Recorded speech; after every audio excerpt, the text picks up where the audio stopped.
Hey y'all, it's Anime Kim, and today I'm going to be reviewing the third episode of The Rising of the Shield Hero, and I gotta say, this episode was fucking lit! Let me tell you why. Now, this episode had immense character development for Naofumi and Reptilia. For one, gotta give it props in that department, because it was finally nice to see Reptilia not shy anymore.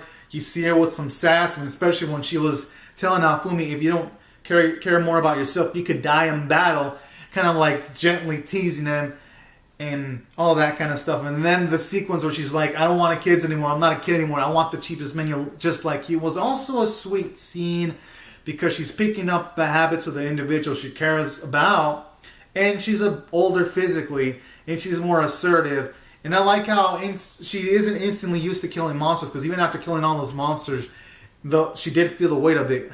You know, how she was crying at the end, even though they succeeded, just because of the weight of that.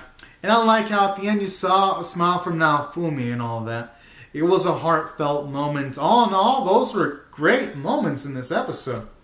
I'd say really the only fault from the character standpoint was we got to see Reptilia last week as a little girl, and then she's already a grown teenager without any semblance of how much time has passed. And that kind of matters, because it's like, well, it would have been nice to see the transition from her being a girl to a teenager. It just feels like it's too sudden. It felt like it went from point A to point C without going through point B at all. Which I felt if they would have shown us her grow a bit, it would have made this episode a 10 out of 10 in my book. But this episode's still near it. But that's like the only flaw, though. Everything else is great, because we got to see Naofumi character development. We got to see more of his compassion, because even though he tries to keep up the image of tough guy, he fucking cares about people. And I like how this episode showed it. And I like the portrayal that his voice actor gives off for Naofumi, because when he was trying to pretend he wasn't, like he was trying to pretend like whatever when the villagers were complimenting him after he saved their lives.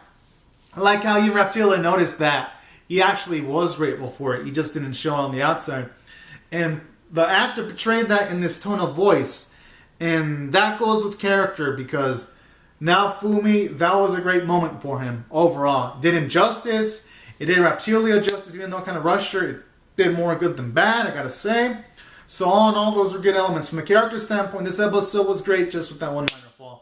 From the story standpoint, we made a lot of plot progression. We walked through the first wave catastrophe. We got to see Naofumi get some recognition from villagers for saving their lives.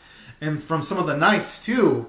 And it's starting to now fit in with him being the shield hero. That the first thing he doesn't think about is going to accompany the knights. It's to save the people that might not have people protecting, that cannot defend themselves. That is his first instinct, which makes him, the title as the shield hero, even more fitting, honestly. So in all, those are good things about this episode. It makes the story much more impactful. And that's why, from a story perspective, this episode was great. Not a single dull moment. And it did a good job of making me hate the other heroes even more and I hope they fucking get wrecked or some shit. Or I hope they're in a situation where they're pissed their pants and they're in need of Naofumi. I was going to call him Now Swag Me, because he deserves swag in his name somewhere. Or what sounds better? Swag Me or Now Swag? Comment down the comment section below what I should call him whenever he has his swag moments command. This character is fucking great. Whew! Honestly, he was the highlight in this whole episode.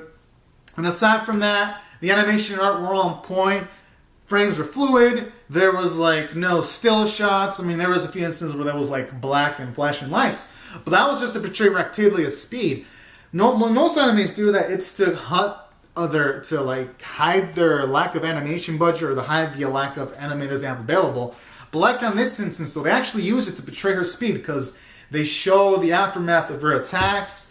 They usually show a beast get cut in certain pieces with it bleeding, and I like that. One of the few times where black with flashing lights actually works out in its favor, because it's accompanied by motion before and after the sequence. So that was another good thing from the animation team. Very few directors can do that properly. Art was on point. If there's anything this anime has never fucked on it, it's the fucking art. It always looks beautiful and vibrant, especially like the armor that Naofumi has. It was pretty nice.